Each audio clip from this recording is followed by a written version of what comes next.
Hare Krishna. Hare Krishna. Just appeared from nowhere. At least somebody. Okay, today we'll start on our discussion on Grihastha Asram. Takže dneska začneme s naší diskuzí o Grihastha Ashramu. First, we will start with some thought of Krishna's from 5th chapter of Bhagavata-dharma. A nejdřív začneme s nějakým body z 5. kapitoly Bhagavad-gíty od Krishny. It's famous verse and it says Vidya vinaya sampani brahmaniga vihastini shunicheva svapakicha panditah samadarshanaha. And that means that the sage, noble sage, can see no difference between cow, elephant, a dog, or brahmana, or a dog eater. Máme tady ten známý verš Vidya vinaya sampane a tak dále, kde je popsáno, že vznešený brahmana vidí stejným způsobem nebo nevidí rozdíl mezi krávou, slonem, psem, pojídačem psů a tak dále. So we must understand that every living entity is in fact of same nature, is equal. A musíme pochopit, že každá živá bytost je stejné povahy, jsou si všechny rovnocenné. And Kapila Muni in 3rd canto of Srimad Bhagavatam explains very forcefully that if anyone sees any difference on bodily level, he'll give him terrible fear in his life. A Kapila Deva velice mocně vysvětluje ve 3. zpěvu Bhagavatamu, že kdo bude vidět nebo tyto rozdíly na základě těla, tak mu zařídí, aby měl hrozný strach. And just after that, he then explains the differences. A hnedka potom začne vysvětlovat rozdíly. Ty rozdíly těch těl. How living entities are superior to that matter. A vlastně začne vysvětlovat, jak živé bytosti jsou nadřazeny mrtvé hmotě. And those living entities that show the symptoms of life are superior to those who don't show these symptoms. A ty živé bytosti, které projevují známky života, jsou nadřazeny těm, které neprojevují známky života. And then those who have developed senses are better than those without developed senses. A pak ty, které rozvinuly smysly, tak jsou lepší než ty, které nemají rozvinuté smysly. And so on and so forth. And he explains that the best of all living entities are human beings. A takže tak to pokračuje a pak vysvětluje, že nejlepší, že ze všech bytostí jsou lidské bytosti. And those who live within Varnashrama are better than other people. A ty, které žijí ve Varnášramě, tak jsou lepší než ostatní lidé. And among those who live in Varnashrama, Brahmanas are the best. A mezi těmi, kdo žijí ve Varnášramě, nejlepší jsou Brahmanové. And then he explains the different stages of Brahmanas. Those Brahmanas who studied Vedas are best than other Brahmanas. A pak vysvětluje různé úrovně Brahmanů. Brahmanové, kteří studovali Védy, tak jsou lepší než jiní Brahmanové. And those who understand the message of the Brahmanas are better than others who studied the Vedas, but they don't understand this. A ti, kteří porozuměli tomu poselství těch Véd, tak jsou lepší Brahmanové než ti, kteří to jenom studovali, ale neporozuměli tomu cíli. And so on until he comes to Vaishnavas, that they are above all. A pak pokračuje dál, až dochází k Vaishnavům, kteří jsou nad všemi. So we must understand that although we are completely equal on spiritual level, there are bodily differences all the time. A musíme porozumět tomu, že i když jsme si na duchovní rovině všichni rovni, tak na tělesné rovině jsou tady vždycky rozdíly. In fact, on bodily level, no one is equal. Ve skutečnosti na tělesné úrovni si není nikdo roven s nikým. Children are different than their parents. Děti se liší od rodičů. Older children are different than younger children. Starší děti jsou jiné, se liší od mladších dětí. For example, students are different than their teachers. Studenti se odlišují od učitelů. And so also wives are different than husbands. Manželky od manželů. So we have these different designations according to situation in which we are put by the will of the Lord. A my máme tady ta různá označení, různé situace, které jsou určeny podle toho, v jaké situaci se nacházíme vůli Pána. And since we are not impersonalists, that we would like to deny everything which surrounds us, we use everything we are given in order to satisfy the Lord with this. A jelikož nejsme impersonalisté, kteří by takto popírali existenci čehokoliv, co nás obklopuje, tak my všechno, co máme kolem sebe, zaměstnáváme ve službě Pánu. So we can understand that we have everyone, in fact, has different circumstances. A víme, že každý je obklopen různými okolnostmi. And as Vaishnavas, because we are Vaishnavas, we at least would like to become Vaishnavas, we should understand that our eternal nature is Jiva Swarupa Hoya Krishna Nitya Das, that we are always the servant.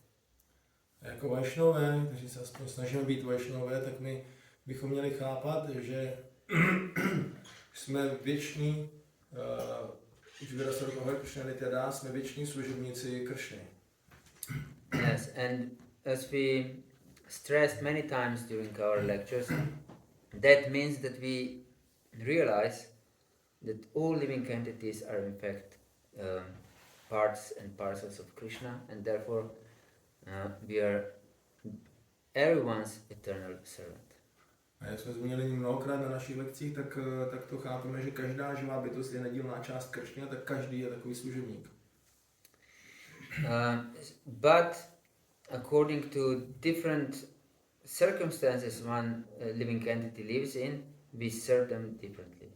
Ale podle různých a specifických okolností, ve kterých jednotlivé živé bytosti žijí, tak jim sloužíme příslušným odlišným způsobem. For example, if we want to serve a cow, we can give her a bundle of grass and scratch her neck. Jako například, když chceme posloužit krávě, tak jí dáme nějakou náruč trávy a poškrábeme ji na krku. But if we want to serve a elevated brahmana, we don't give him a bundle of grass and scratch him on the neck. A když chceme posloužit brahmanovi, tak mu nedáme náruč trávy a poškrábeme ho na krku. This would be great offense. To by byl ve skutečnosti velký přestupek. To elevated brahmana, we receive him very submissively, wash his feet and feed him sumptuously with tasty prasadam. Takže my takového brahmanu velice úctivě přivítáme, omyjeme mu nohy a nakrmíme ho velice lahodným prasádem. But we don't treat a cow like this. Ale to naopak zase neděláme krávě. Yes. So we can see that according to our different situation we live in, according to our different body, according to our different bodily and mental disposition, we serve living entities differently. A tak můžeme vidět podle těch různých situací, různých těl, které máme a těch tělesných dispozic, tak sloužíme různým živým bytostem odlišně. And because we are not singled out from the society, we also have different roles in our society. A protože nežijeme sami, ale jsme ve společnosti, tak máme také různé role v té společnosti. Of course, these roles are designated according to our nature, God-given nature, or we can say biological nature. But there is, of course, also acquired social nature involved. Takže ta role ve společnosti je dána nějakou naší biologickou povahou nebo povahou získanou vlivem působení aranžmánem Pána, ale také je tady určitá sociální povaha, kterou nabýváme. We must know that in modern world there is extreme dichotomy between God-given nature and socially acquired nature. Dichotomy means like difference? Or... Yes. Takže vidíme, že v moderní společnosti jsou úplně oddělené tyto dvě věci, jako je Bohem daná povaha, ta biologická povaha a sociálním způsobem získaná postavení nebo příroda, kterou máme. So that creates great havoc in the lives of every living entity, in fact, not just devotees. A to vytváří obrovský zmatek v životě každé živé bytosti, nejenom v životě oddaných. Because we can see that many marriages break up. Proto můžeme vidět, že mnoho manželství se rozpadá. And also devotee marriages break up. Včetně manželství oddaných.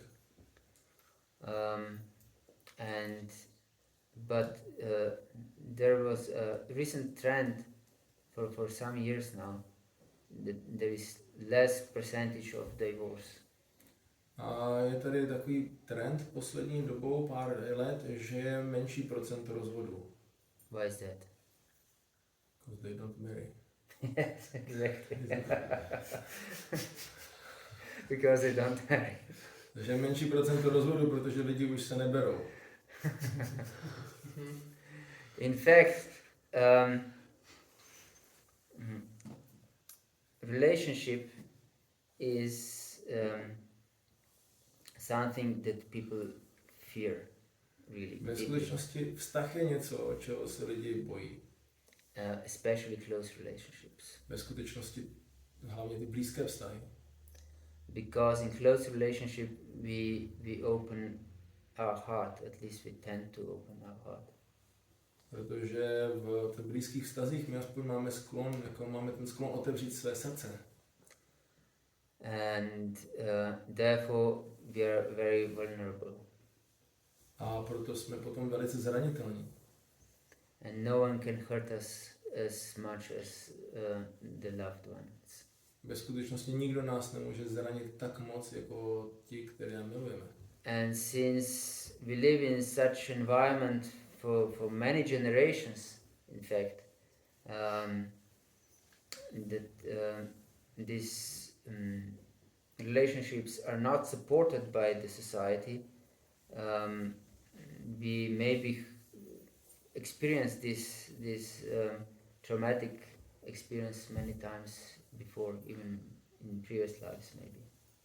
A jelikož žijeme v takové druhu společnosti, kde už vlastně několik generací, kde nejsou tyto vztahy hluboké podporovány, tak můžeme mít s tím jakoby negativní zkušenosti sami nebo z minulosti, nebo i třeba sami z minulých životů. So people are afraid of deep relationships. Proto lidé se bojí hlubokých vztahů.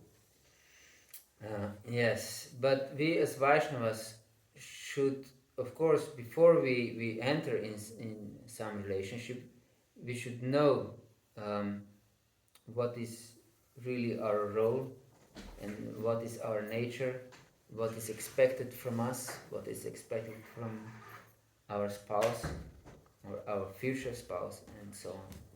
A my bychom měli vědět, jaká je naše role v tom vztahu, co je od nás očekáváno, co je očekávání od toho našeho budoucího partnera a tak dále. So first of all, what we should know is what is Grihastha ashram. A nejdříve ze všeho, co bychom měli vědět, je, co je Grihastha ashram.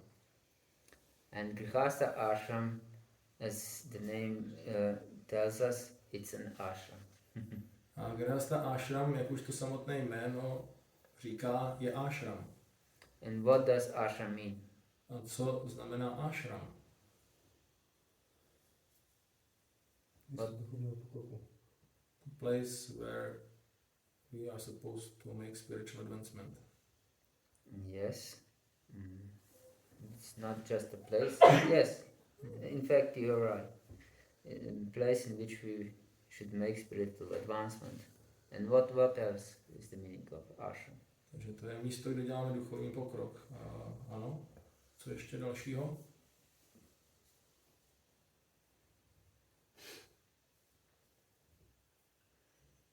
Spiritual state. Spiritual State. Sorry? State of spiritual journey.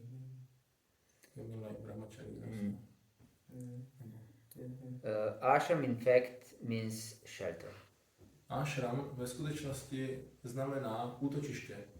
So building can be ashram Budova může být ashram, if it is conducive for spiritual development, as you said. je příznivá pro duchovní rozvoj. And also different situations according to instructions of Shastra are ashrams like Brahmacharya ashram, Grihastha ashram, Vanaprastha ashram and Sannyasa ashram. A různé specifické situace, ve kterých se člověk nachází, můžou být ashramem, jako jak popisuje Shastra, jako Brahmacharya ashram, Grihastha ashram, Vanaprastha ashram a tak. So we should know that Grihastha ashram is an ashram. That means that we have certain duties, and it is of course meant for our spiritual advancement, as you said. Grihastha ashram znamená, že tam je taky určitý soubor povinností, a stejně jak to platí i v tom ashramu, jako je nějaké místo, tak tam jsou ty povinnosti. So one of the most important instructions was given by Lord Rishabhadeva. A jeden z nejdůležitějších pokynů byl dán pánem Rishabhadevem. And he said, Guru nasasyat svajano nasasyat pita nasasyat janani nasasyat devam natasyan napatishya sasyan namocheti asamupeta mityam. That if we cannot deliver those who are dependent on us, we shouldn't become a guru, we shouldn't become a husband, we shouldn't become a mother, we shouldn't become a deity, and we shouldn't become even a relative. A říká, že pokud nejsme schopni vysvobodit svého svěřence z opakovaného koloběhu narození a umírání, tak bychom se neměli stát guruem, neměli bychom se stát manželem, neměli bychom se stát matkou, neměli bychom se stát božstvem a neměli bychom se stát dokonce ani příbuzným. So, we shouldn't put deities who are not able to deliver us on the altar. Takže bychom neměli dávat na oltář božstva, která nejsou schopna nás osvobodit. Yes. And we shouldn't consider a relative anyone who is not able to deliver us. A neměli bychom považovat za svého příbuzného kohokoliv, kdo nás není schopen osvobodit. And no one should become a mother if she's not able to deliver her children. A nikdo by se neměl, žádná žena by se neměla stávat matkou, pokud není schopna osvobodit své děti. And no one should become a father if he's not able to deliver his children. A ani otcem by se žádný muž neměl stávat, pokud není schopen osvobodit své děti. And no one should become a husband if he's not able to deliver his wife. A nikdo by se neměl stávat manželem, pokud není schopen osvobodit svou manželku. So this is great responsibility that was given by Lord Rishabhadeva. To je velká zodpovědnost, kterou pán Rishabhadeva dal. Before entering into marriage, we should know these things, that we are we have great responsibility. Předtím, než vstoupíme do toho manželství, to bychom měli vidět tyto věci, že máme velikou zodpovědnost. So Grihastha ashram, as any other ashrams too, means full dedication and sacrifice. Grihastha ashram jako prakticky každý jiný ashram znamená plné odevzdání se a oběť. Because we can see even with the devotees, at least I have seen many, to enter a Grihastha ashram from Brahmacharya ashram with the idea that yes, now I can relax and enjoy. A vidíme i mezi oddanými, aspoň já jsem jich takto hodně viděl, že oddaný vstupuje z Brahmacharya ashramu do Grihastha ashramu s náladou, s pochopením toho, tak teďka se konečně můžu trošku uvolnit a trošku si užít. But they suffer terribly. Pak hrozně trpí. So if we have this attitude by entering into the Grihastha ashram, that's the recipe for complete destruction of our relationship. A pokud máme tento postoj, když vstupujeme do Grihastha ashramu, tak to je dokonalý recept na zničení celého vztahu. Because then we enter into the relationship with this enjoying spirit. Protože do toho vztahu vstupujeme s tím poživatelským duchem. In the spirit of the Lord, of God. V náladě Boha. And then we invoke in other person also this spirit of the Lord. A vyvoláváme v té druhé osobě, vzbuzujeme ten stejný duch. And then there is no place for two gods. A pak není nikde prostor pro dva bohy. But there is empty space for two servants. Ale je vždycky dost prostoru pro dva služebníky. So we should know that Grihastha ashram means dedication and sacrifice. A proto bychom měli vědět, že Grihastha ashram znamená obětování se nebo odhodlání, odevzdání se a oběť. So before entering into Grihastha ashram, we of course should know what is the nature of husband and what is the nature of wife. A když vstupujeme do Grihastha ashramu, tak bychom měli vědět, co je povaha manžela a co je správná povaha manželky. And also what is the nature of children. A jaká je povaha dětí. And also what are the duties of the husband. A jaké jsou povinnosti manžela. And what are the duties of a wife. A jaké jsou povinnosti ženy, manželky. Everything should be considered very carefully. Všechno musí být velice pečlivě zvažováno. And then we should be certain that the person with which we would like to create this Grihastha ashram also understands these things very thoroughly. A pak bychom se měli ověřit, že ta osoba, ze kterou chceme založit ten Grihastha ashram, tyto věci taky dobře chápe. Maybe we can understand this, but if our partner doesn't understand this, then there will be a problem.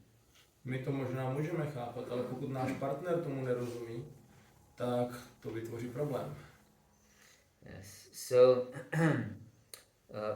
first thing we should know that a man has different type of body on gross bodily level as on mental level than a woman. A musíme nejdřív ze všeho pochopit, že muž má jiné tělo na hrubé fyzické i mentální rovině než žena.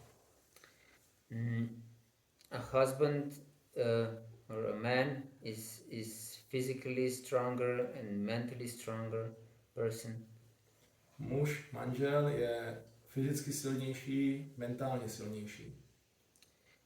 but women are more loving and they are verbally stronger than men. A ženy jsou více milující a jsou slovně silnější než muž. And they have extreme power of either inspiration or destruction. Mají extrémní sílu inspirovat nebo ničit. Husband is a natural leader of the family.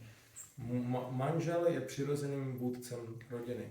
We should know the basic purpose of marriage is protection of women and children. Měli bychom vědět, že hlavním významem toho manželství je ochrana žen a dětí. Because women are vulnerable. Protože ženy jsou zranitelné. Because they bear children and of course they're very vulnerable. A oni rodí děti a tak dále a jsou přirozeně velice zranitelné.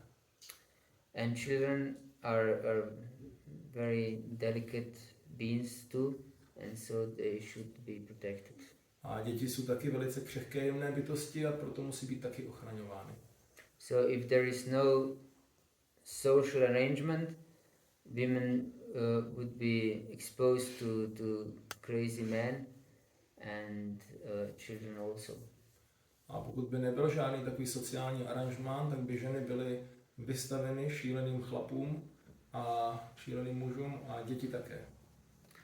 And therefore man has natural tendency to protect. Proto muž má přirozený sklon ochraňovat. And to lead. A vést. So this should be considered very carefully. Tohle by se mělo dobře zvážit. And natural tendency of a woman is to follow her husband. A přirozený sklon ženy je následovat svého muže. And support him in every respect. A podpořit ho v každém ohledu. For example, in the beginning of the Bible, it is said that God created man and woman, and He created her as assistant of a man.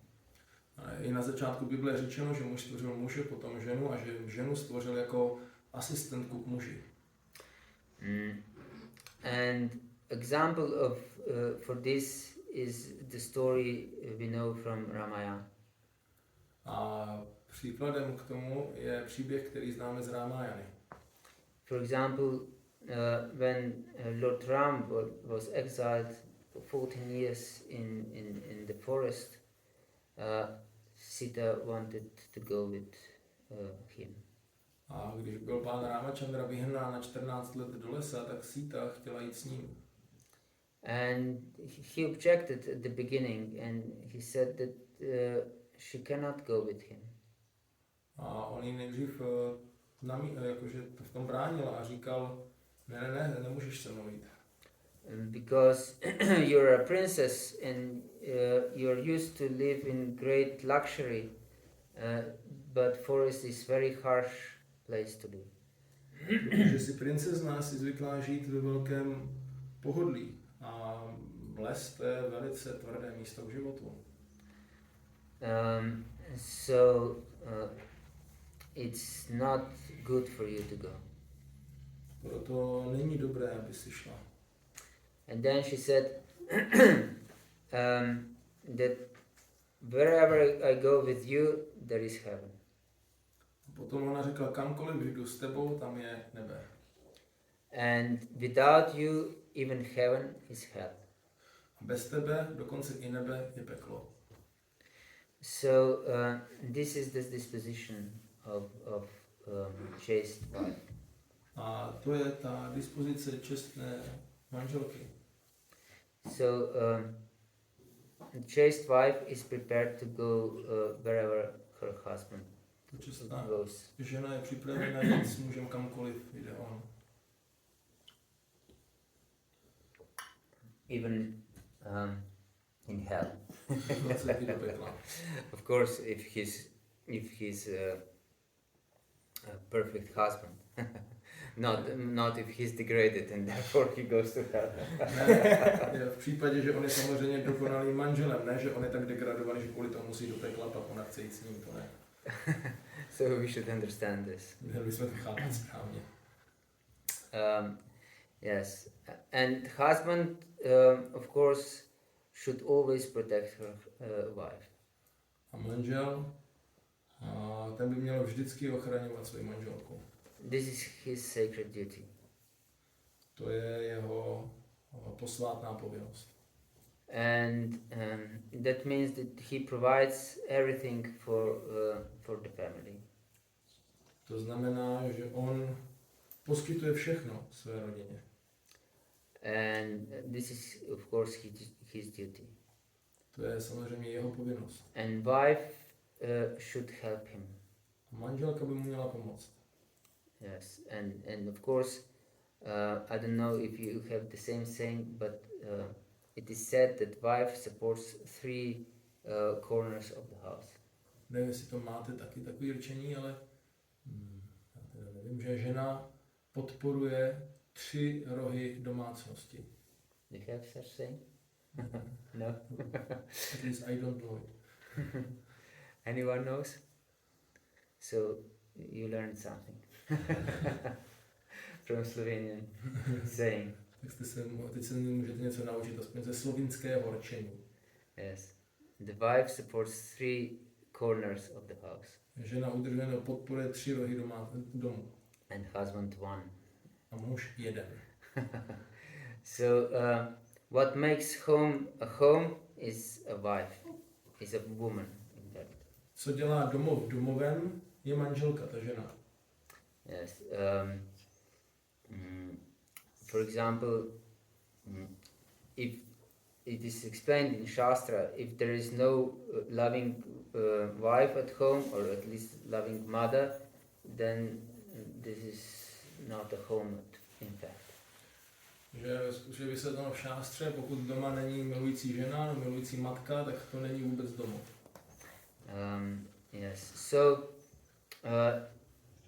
the foremost duty of a husband, we said that is to provide for the family and to see that the family goes into spiritual direction, that the family lives spiritually. Nejpřednější povinnost manžela je zajistit tu rodinu, aby mohla fungovat, žít, a zároveň zajistit, aby šla a rozvíjela se duchovně. And foremost duty of the wife is to, in all circumstances, support her husband and create loving atmosphere. A povinností manželky je za všech okolností podporovat manžela, ať už jsou v jakýchkoliv situacích, a vytvářet láskyplnou atmosféru. Yes, this is her utmost responsibility. To je její nejvyšší povinnost. Because, as we said, women have the power to either create heaven or hell. Jak jsme řekli, ženy mají tu kapacitu, tu schopnost vytvořit buď nebe nebo peklo. And as we said, women are stronger verbally. A jak jsme taky řekli, ženy jsou verbálně silnější. And there is also a Slovenian saying the devil sharpens women's tongue. A je taky slovinské přísloví, které říká, že ďábel osobně brousí ženám jazyk. Do you have something like this? Něco takového by? No? We live in different worlds. Yes, so Since women are verbally more powerful than men, that means that they should never misuse their power. A jelikož ženy jsou verbálně vždycky mocnější než muž, tak by nikdy neměly zneužívat této své síly. And since the husband, the man, is more powerful physically than her wife, that means that he should never misuse his physical power.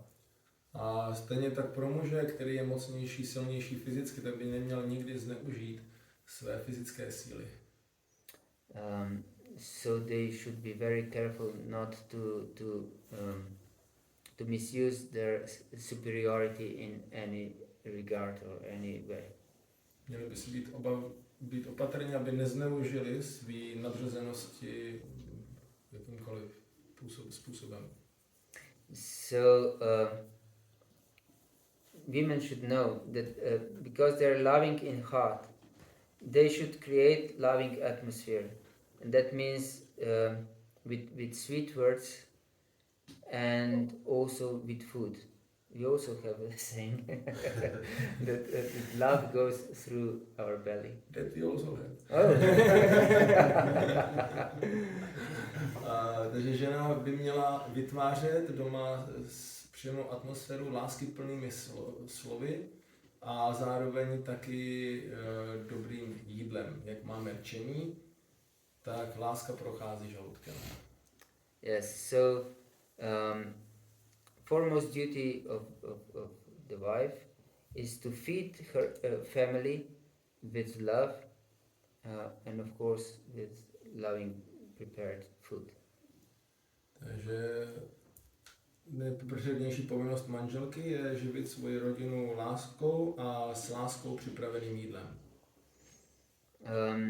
So she should never be disrespectful towards her husband. A nikdy by neměla být neúctivá vůči svému manželovi. Prabhupada writes that husband has natural tendency to lead. Prabhupada píše, že muž má přirozený sklon vést. And that should be considered and followed by his wife. A to by žena měla chápat a následovat. Yes, and there is a secret. A je tady tajemství. That man can easily be controlled. Že muž může být velice snadno ovládán. And this control can be exercised by love. A ta vláda nad ním může být vykonána skrze lásku. If the wife is very loving towards her husband, even if the husband is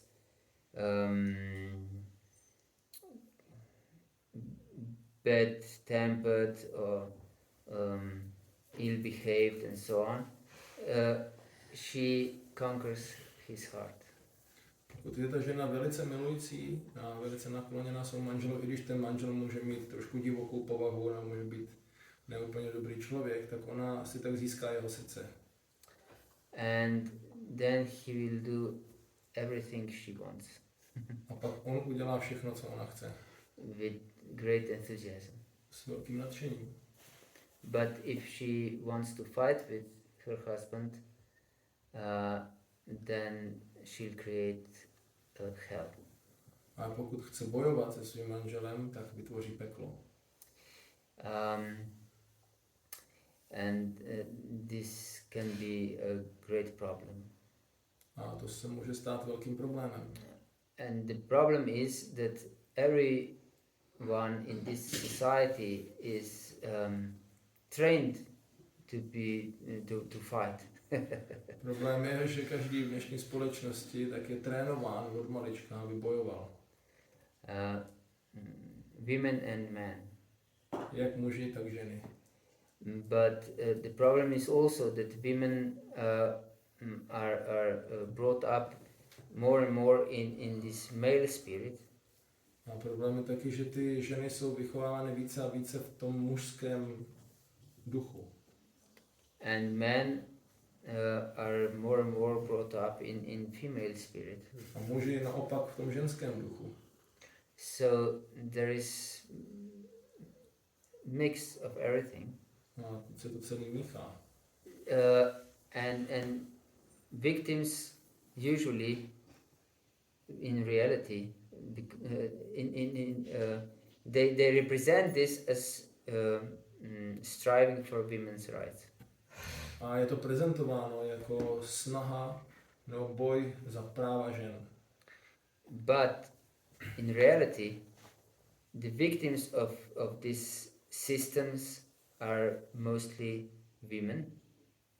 Ale v realitě oběti tady tohohle z toho systému jsou zvláště ženy And responsible men. a zodpovědní muži. Because this system is made perfect for irresponsible men. Protože ten systém je dokonalý systém, který vyhovuje nezodpovědným mužům. Because no one judges you if you have some fleeting relationship and you don't take it seriously and you leave a girl with a child and go somewhere else. Že nikdo vás nebude soudit za to, že máte nějaký takový volný vztah a pak tu holku necháte bejt i s dětskem, který jste jí zanechali a jdete si po svých.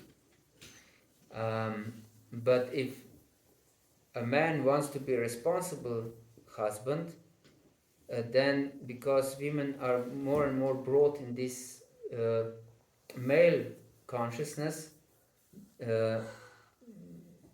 these men are crushed by the women.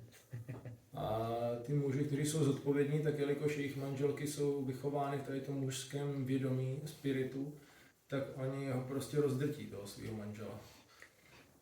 And every woman wants to have a powerful husband. Každá žena chce mít mocného manžela.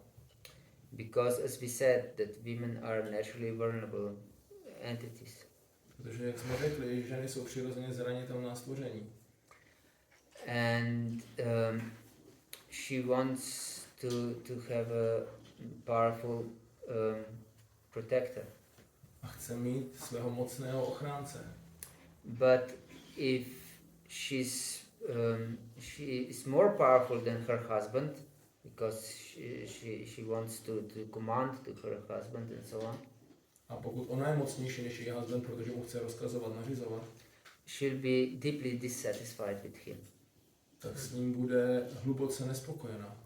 Because she feels deeply inside that she's more powerful than her protector. Protože uvnitř cítí, že je mocnější než její ochránce. So she can understand in her heart who will protect me if I'm more powerful than my protector. A ona ve svém srdci cítí takovou obavu, kdo mě ochrání, když jsem mocnější než můj ochránce. So wife should be very faithful and also husband, of course, and they should know what are these different roles according to create heaven at home. A manželka měl být oba věrní a vědět, jaké jsou jejich role k tomu, aby mohli vytvořit z domácnosti nebe. Yes, and this can be created, also Prabhupada said. This is not just meant because in older days the devotees said that of course you should marry and get fried completely. But this is not the purpose of marriage. Takže to se dá vytvořit, to není jenom jako o tom, jak se říkalo dřív, Daní říkali, měl by se oženit a úplně se v tom svazku usmažit. To není jako ten význam té svatby. Yes, the purpose of marriage is to provide spiritual ashram for the family. Účelem manželství je poskytnout duchovní ashram v rodině. And as it is explained by Krishna himself, that Raja Vidya Raja Guhyam Pavitram Uttamam, pratyakshavagamam dharmyam susukam kartuvavayam. That means that this process is blissfully performed, and that means if Grihastha ashram is an ashram, spiritual ashram, that means that life can be blissful in Krishna consciousness also in this ashram. A Krishna říká v Bhagavad-gita ve verši Rája Vidya Rája Guhyam, tak říká taky susukham, že tento proces je nesmírně lahodný, je velice příjemný ho vykonávat. Takže když vykonáváme tento proces, tak bude lahodný i navzdory tomu, že se nacházíme v Grihastha ashramu. I tam může být příjemný. And as we said, according to these instructions of Lord Rishabhadeva, that no one should become a husband and a father and so on, the foremost duty of a husband is to create a spiritual environment at home. To je ta nejdůležitější povinnost toho manžela, je vytvořit duchovní prostředí v domácnosti. That means spiritual program from morning till evening. Aby tam byl duchovní program od rána do večera. And discipline is his duty. House discipline is man's duty. A disciplína, to je jeho povinnost. Ta domácí disciplína, to je povinnost muže. Because wives are not so in this discipline mood. Protože ty manželky nejsou úplně v té disciplinové náladě. And this is therefore the duty, foremost duty of a husband. Proto je to ta nejpřednější, předně to patří manželovi, tato povinnost. So husband should be very careful that the whole family participates together in spiritual practices. Manžel by měl velice pečlivě dohlížet na to, aby celá rodina se společně účastnila duchovních programů.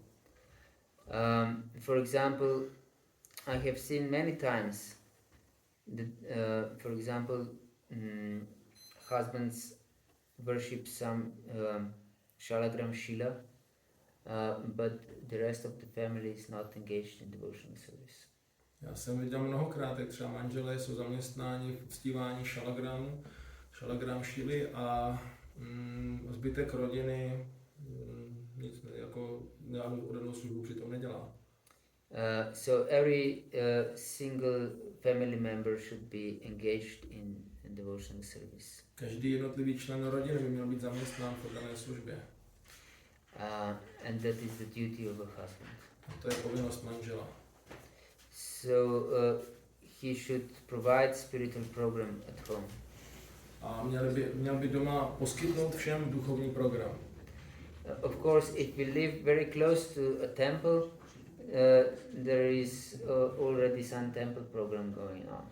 A pokud žijí blízko chrámu, tak tam samozřejmě už probíhá nějaký duchovní program. So we should join the temple program. A proto je potřeba se připojit k chrámovému programu. But if we have our own deities, then we should have our own spiritual program too. Ale pokud máme naše vlastní božstva, tak můžeme mít ještě taky náš duchovní program. But of course, as we know from Srila Prabhupada, it is not advised to have our own deities if there is a temple in vicinity. Ale víme, že Srila Prabhupada nám radil a vedl oddané tak, že bychom neměli mít svá vlastní božstva, pokud je na blízku chrám. And in this case, the Grihasthas care for temple deities. A v případě, že Grihastha žijí blízko chrámu, tak je jejich povinností se starat o božstva chrámu. We should know the family that prays together stays together. A měli bychom vědět, že rodina, která se modlí spolu, tak zůstává spolu. And the family that sings together clings together. A rodina, která zpívá spolu, tak se drží při sobě. And family that dances together advances together. A rodina, která tančí spolu, tak dělá pokrok spolu. So we should never forget this. To bychom neměli nikde zapomenout. And this is the duty of the husband. A to je povinnost manžela. So husband should see that family goes have Mangal Arati every day together.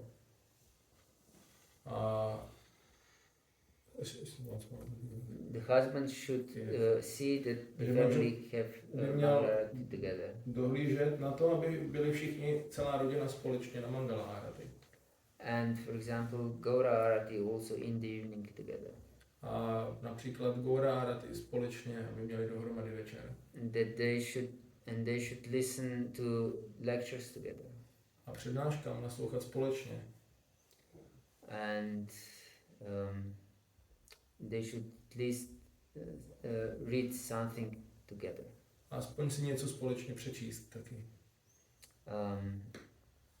That may seem to be very, very difficult for the family, but it's utmost importance. A může se to zdát jako, že těžké v té rodině něco takového zařídit, ale tohle je opravdu velice, velice důležité. Because it's our duty to create spiritual atmosphere at home. Protože je naší povinností vytvořit doma duchovní atmosféru. If we live just for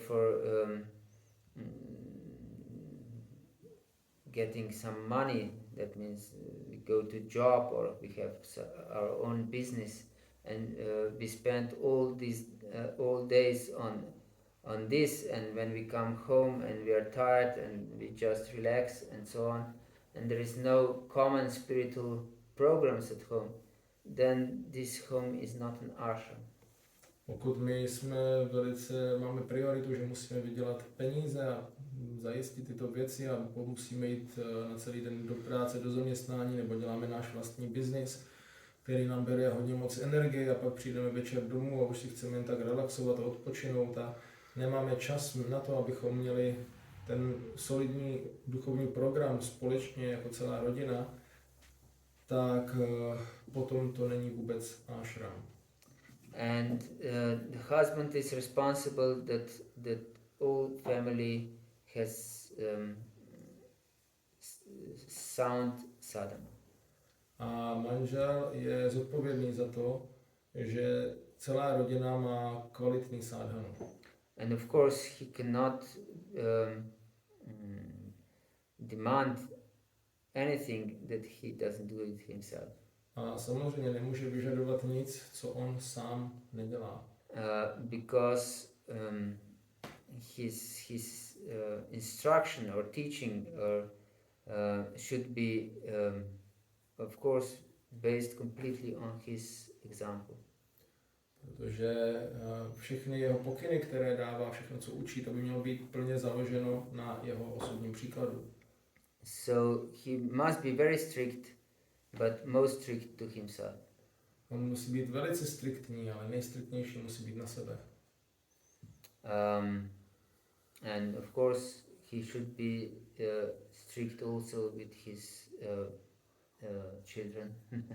A měl by být striktní, co se týče jeho dětí. Especially boys. Zvláště co se týče kluků. Yes. So what's the time? Yes. Okay. It's enough for today. Dobře, tak pro dnešek máme dost.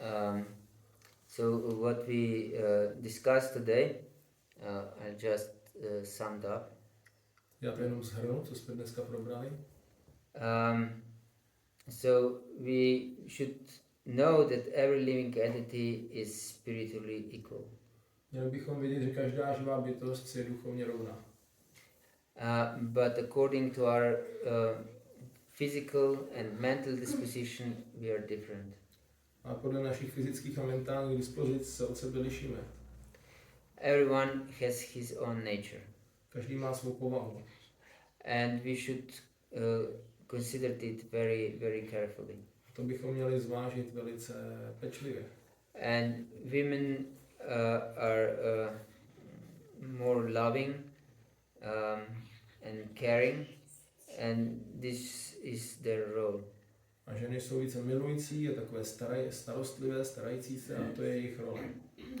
And men are more powerful and they're leading the family and this is their role. A že muži jsou mocnější a mají ten sklon vést, takže vedou tu rodinu a to je zase role jejich. And everyone, both husband and wife, should know that family life is an ashram. It's not meant for enjoyment, but for sacrifice. A každý by měl muž i žena vědět, že ten rodinný život, že to je ashram a že je to určeno pro oběť, aby se člověk obětoval. And is, of course, this sacrifice, as it is explained, Yagyartat karma nunyatra lokayan karma bandhana tadartam tadartam karmam kanteya mukta sangak samachara. That every work, every sacrifice should be performed for satisfaction of the Lord. A ta oběť, jak je řečeno ve verši Yagyartat karma nunyatra, je k tomu, aby byla obětována ta oběť pro potěšení Pána. Every act we do in Grihastha ashram is meant for satisfaction of the Lord. A každý akt, každou činnost, kterou děláme v Grihastha ashramu, tak je určena pro potěšení Pána. And we said that foremost duty is to deliver those who are dependent on us. A taky jsme řekli, že naše první povinnost je být schopni vysvobodit ty, kteří jsou na nás závislí. That means the wife supports her husband and also teaches her children about the Lord with her own example and her life. Takže the wife should support her husband. Že žena musí podporovat svého manžela. And also teach their children how to be Krishna conscious with all her life in fact. Učit své děti, jak si být vědomí Kršny celým svým životním příkladem. And husband should see that all family has really sound sadhana and spiritual programs together. A manžel musí dohlížet na to, že rodina má pěknou duchovní sadhanu a programy a dělají to společně. And of course, to create this environment, spiritual environment, he has to be very strict, especially to himself. A aby mohl vytvořit takovou duchovní atmosféru, tak musí být velice striktní, zvláště k sobě. And he should introduce sound discipline at home. A měl by doma zavést takovou jako solidní funkční disciplínu. Yes, discipline is a sign of mode of goodness. Disciplína je příznakem kvality dobra. And it's characteristic for the mode of goodness that seems like poison at the beginning and it's nectar at the end. A jak je taky charakteristické pro kvalitu dobra, tak to na začátku může chutnat jako jed, ale na konci to je nektar. So we should be intelligent enough and introduce strict discipline at home in order to live blissfully. A měli bychom být dostatečně inteligentní, abychom právě doma nastolili disciplínu za účelem toho, abychom mohli žít blažený život. Otherwise, if we want to enjoy in the beginning, it will be just fleeting happiness and will end in distress for everyone. Ale když to budeme si chtít užívat na začátku pěkně v tom rodinném životě, tak nakonec to bude jen to přelétavé štěstí a nakonec to skončí velkým neštěstím pro všechny. Hare Krishna. Hare Krishna. Is there any questions? A question regarding this. You have mentioned in the beginning this social nature and biological or God-given nature, that they are separated by in the modern world. So what do you mean by, Yes, I explained, but I didn't emphasize that this is this and this is that. Yes, thank you. The God-given nature for a woman is to follow her husband. Takže Bohem daná povinnost, já jsem se zmínil o tom, že tam jsou ty dvě povinnosti sociální a Bohem daná a že tam materiální společnost dělá ten rozdíl od toho, nebo to odděluje, tak jak tam je to vysvětlení k tomu. Takže Bohem daná povinnost pro ženu je následovat svého manžela, sloužit manželovi. But modern world teaches women not to follow their husbands. Ale moderní společnost učí ženy nenásledovat své manžely. That they should be independent. Že mají být nezávislé. And this creates havoc not just in society but also in her consciousness, in her heart. A to vytváří takový zmatek nejenom ve společnosti, ale také v jejím srdci, v jejím vědomí. Because her heart tells us her something and other part of the heart, because this is so deeply taught and she lives with this idea from the earliest childhood, is telling her something different. Takže jedna část srdce jí říká jednu věc, že má být jako laskavá, následovat toho manžela, a druhá část srdce, protože to je velice hluboko zakořeněno taky, je tak vzdělávána intenzivně už od malička, tak jí říká zase opak a teď je to tam. And therefore women in general are in many cases nervous breakdowns. Nervous breakdowns. Yes. Že ženy mají ve skutečnosti mnoha jako docela běžně se jim stává, že mají nervové zhroucení. And according to some statistics, women, even majority in this developed world, are taking these pills for to calm down. What's the name for these pills?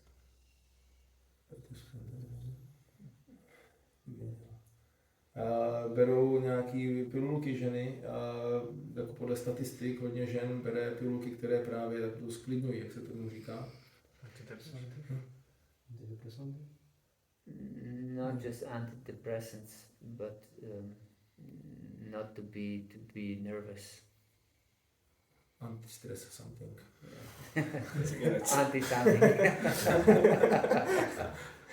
Něco prostě, aby nebyli tak nervózní, rozrušený, napumpovaný. Yes. And if the women don't create loving atmosphere at home, men don't want to come in such atmosphere. A když ženy nevytváří doma takovou láskyplnou atmosféru, tak muži nechtějí se vracet do takového domova. And therefore they're either workaholics, a pak se z nich stávají buď workoholici, because they have excuse that they don't come home, that they work all day. Mají aspoň výmluvu, proč nemohou přijít domů zavčas, protože celý den pracují tvrdě. Or if they're weaklings, they start drinking or abuse other drugs. A nebo se začnou opíjet, nebo brát nějaký jiný drogy. And they spend their time with some crazy colleagues who do the same.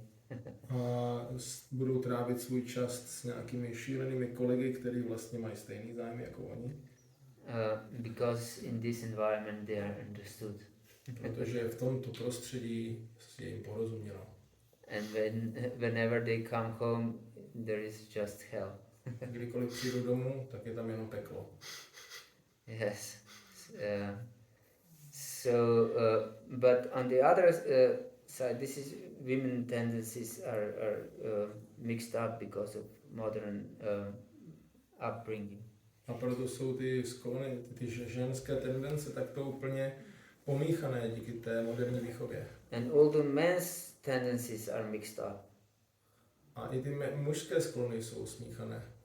Because as I said, man's natural tendency is to protect women, to provide everything for living for the whole family, and he's very responsible and caring also and protective. A jak víme, ten muž má zajistit celou rodinu, ochránit ji taky a prostě dát jí to dobré vedení. But he's now encouraged just to enjoy, exploit, and go on without any responsibility. Ale je vychováván společností, jenom si uživej, jenom to vykořisti a běž dál bez jakékoliv další zodpovědnosti. Yes, and of course this is completely destructive for society and for women and for families and for everyone. To je úplně destruktivní pro tu společnost, rodiny, ženy, všechny. Yes. Hare Krishna. Anything else?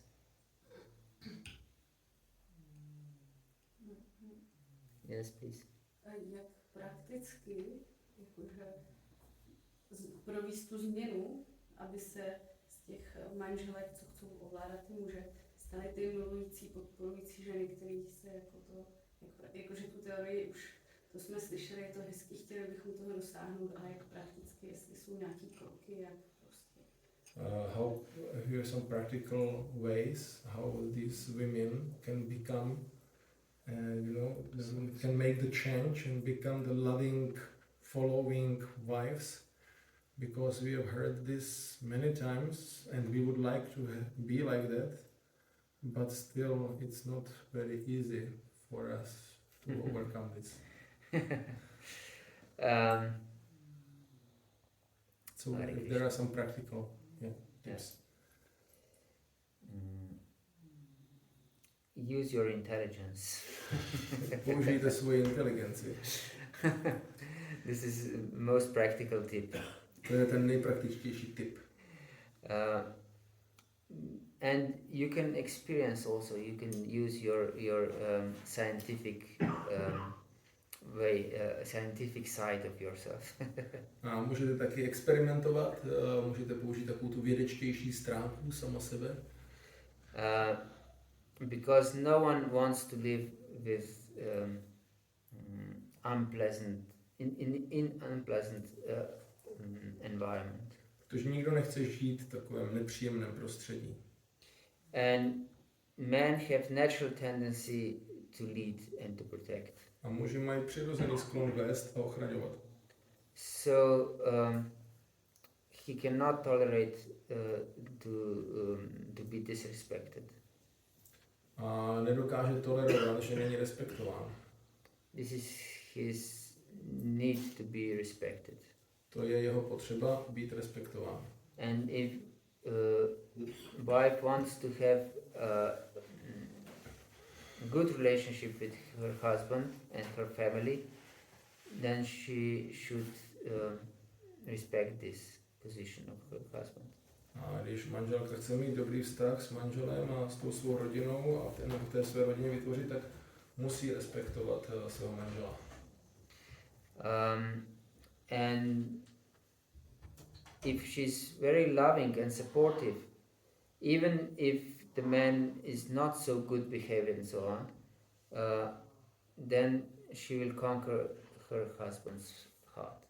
A když bude taková milující a nakloněná jemu, tak i když ten muž není úplně zrovna jako nejlepší charakter, tak ona získá jeho srdce. Of course, it is easier to say than to do this, because, as I said, that women are not trained in this from the very beginning of their lives. A samozřejmě jako se to jednoduše řekne, ale hůř se to udělá, protože ženy prostě nejsou vytrénovány od začátku svých životů k tomuhle tomu. But if we see examples in Shastra, we can see how tolerant were great women in the history of this Shastra.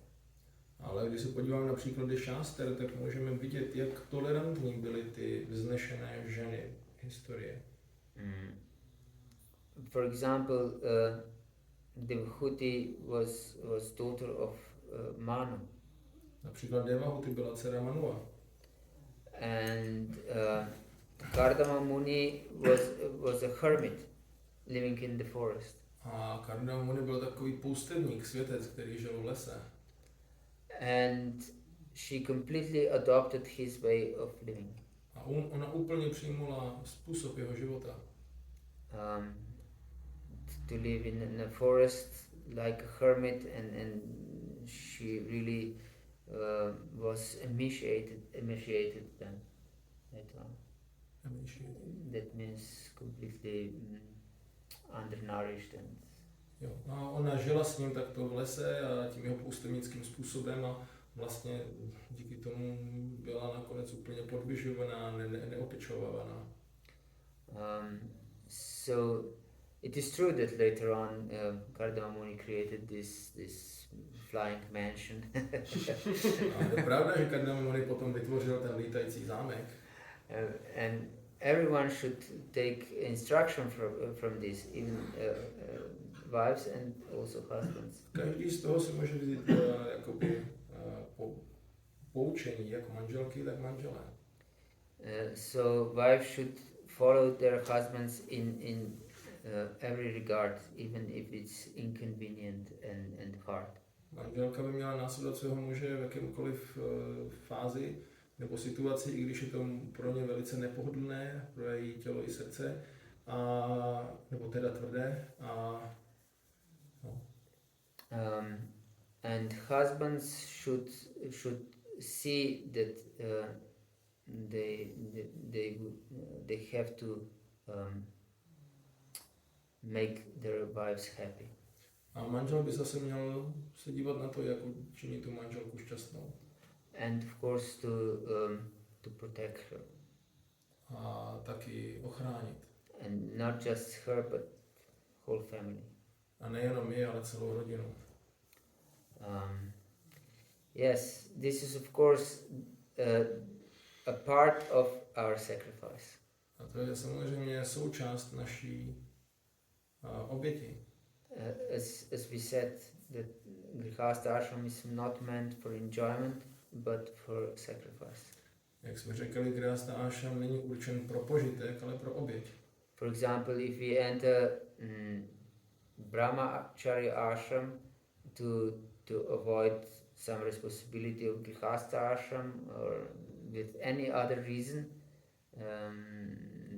to escape from the society, then we'll suffer terribly also in Brahmachari ashram. Stejně tak, když budeme vstupovat do Brahmachari ashramu z důvodu, že třeba se chceme vyhnout těm nepříjemnostem Grihastha ashramu, nebo abychom se vyhli tomu životu ve vnější společnosti, nebo jakémukoliv jinému dalšímu nepříslušnému důvodu, tak budeme hrozně trpět i v tom Brahmachari ashramu. So Brahmachari ashram is also a sacrifice. Brahmachari ashram je taky oběť. And Vanaprastha ashram is also a sacrifice. A Vanaprastha ashram je taky oběť. In Vanaprastha ashram you should retire from your worldly life and try to become really detached from everything in this world. Vanaprastha ashram člověk se snaží odloučit od všeho světského života a odpoutat se opravdu od všeho v tomto světě. And if we enter Vanaprastha ashram with this idea that we just escape from Grihastha responsibilities, then we will suffer terribly. Stejně tak, když do Vanaprastha ashramu vstoupíme s tou myšlenkou, že konečně uteču před těmi povinnostmi Grihasty, tak budeme taky trpět. And if we become sannyasis just to fill our belly, to go to different places and live nicely, we will also suffer terribly. A když se staneme sannyásy, jenom abychom si naplnili břicha a mohli jezdit na různá místa a tam si tak pěkně žili všude, tak budeme trpět. I heard from that some one priest in Slovenia, he was drinking with some person together in some pub. Já jsem slyšel od jednoho kněze ve Slovinsku, tak on tam pil v nějaké hospodě s nějakým svým kamarádem. And this friend asked him, after some time they were drinking together, and said, I cannot understand why you are a priest. You are so gay person, So? happy, joyful person. Jo. A když takhle už nějakou chvíli spolu pili, tak ten kamarád se toho kněze zeptal, já vůbec nevím, proč se stal s knězem, ty jsi takový veselý člověk. And he explained, I really studied what is the best occupation to do nothing and to live very good on the expense of others.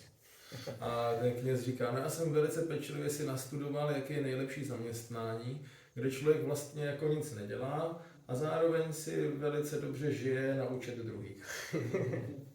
And he said, today we buried someone and tonight we'll create a new one. We create a new one. Yes, he will have sex to Oh. procreate a Okay. new person.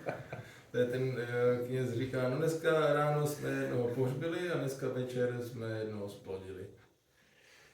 Hare Krishna. Hare Krishna. So, if this is our attitude, we'll certainly suffer. Pokud tohle bude náš postoj, tak budeme dozajista trpět.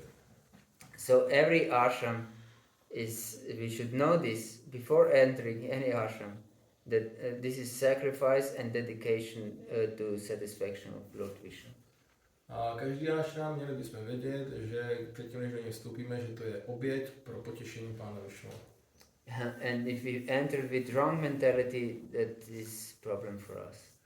Pokud tam vstoupíme se špatnou mentalitou, tak z toho budeme mít problém. So woman's sacrifice to Lord Vishnu is to be very faithful to her husband and to support him in every respect. A ženy, jejich oběť pro nejvyššího Pána Višnua, že mají být velice oddajné vůči svému manželovi a respektovat ho. And to create this loving atmosphere. Vytvářet tu láskyplnou atmosféru. Yes, this is her sacrifice. To je její oběť. And if we perform this sacrifice, the Lord will be extremely satisfied with us. A když budeme tuto oběť vykonávat, tak Pán s námi bude spokojen. And certainly everyone wants to live in heaven, not in hell. A každý chce dozajista žít v nebi, ne v pekle. Because if women are dissatisfied and they don't create this loving environment, they also live in hell. Když ženy budou nespokojené a nevytvoří tuto láskyplnou atmosféru, tak i oni vlastně budou žít v tom pekle, který tam vzniká. So she has a power to create either heaven or hell, and of course whatever she will create, she will live in this situation too. Tu sílu vytvořit peklo nebo nebe, ale cokoliv ona vytvoří, tak ona v tom taky bude žít. Hare Krishna. So this is my advice. Anything else? I think there would be quite more, because it can be, how to say, colorful topic. Yes. With many different situations. Maybe we can Discuss see tomorrow. tomorrow. It's Okay. already quite late. Okay. Thank you very much for your attention. Shri Prabhupada ki Jai. Gaura Bhakta Vrinda ki Jai. Krishna Balaram ki Jai. Itai Gaur Pramanand. Hari Bol.